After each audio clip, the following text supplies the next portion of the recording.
So how does an opera singer learn to sing in so many different languages? Well, first of all, remember, it's not about sounding like a native speaker. We're not fooling anyone. But it's about intelligibility, comprehensibility.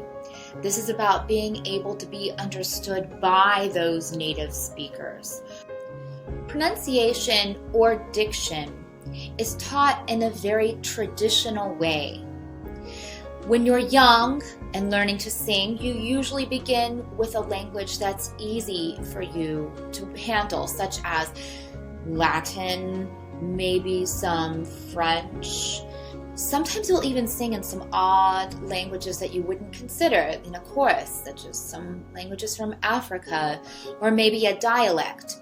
You're learning to shape syllables with correct sound and link those syllables together into a phrase.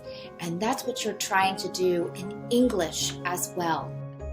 The first step to clear pronunciation or diction is to develop an understanding of the sounds that you will use.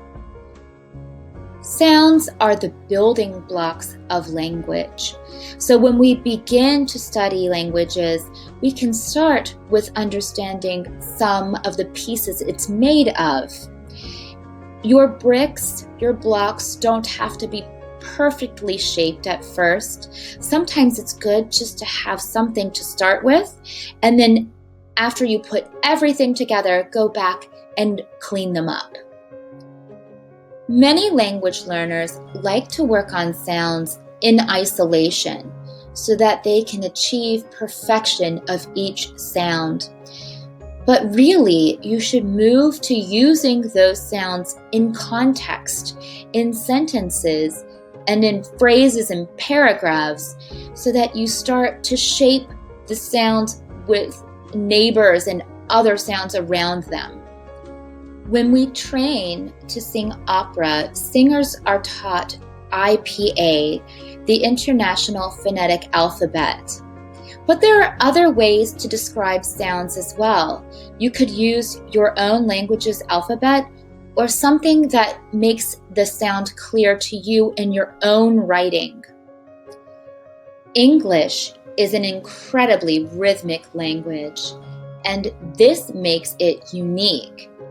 In fact, it is the most important component to clear pronunciation and comprehensibility. So once you have some understanding of the sounds, immediately move your attention to understanding stress and rhythm. To establish rhythm, you have to be able to identify the stressed and unstressed syllables in words.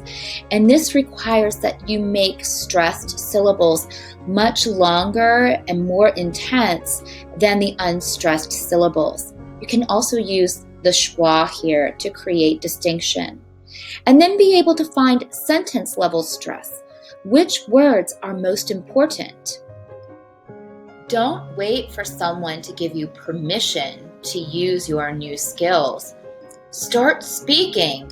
Start talking to yourself. Talk to recordings. Talk to other people. The key is you have to use it. You have to practice. Make some music.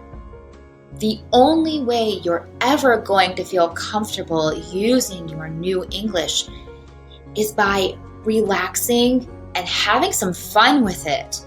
You're a human. You're meant to speak language, and not just one, but many. Enjoy it and let your brain do some of the work for you.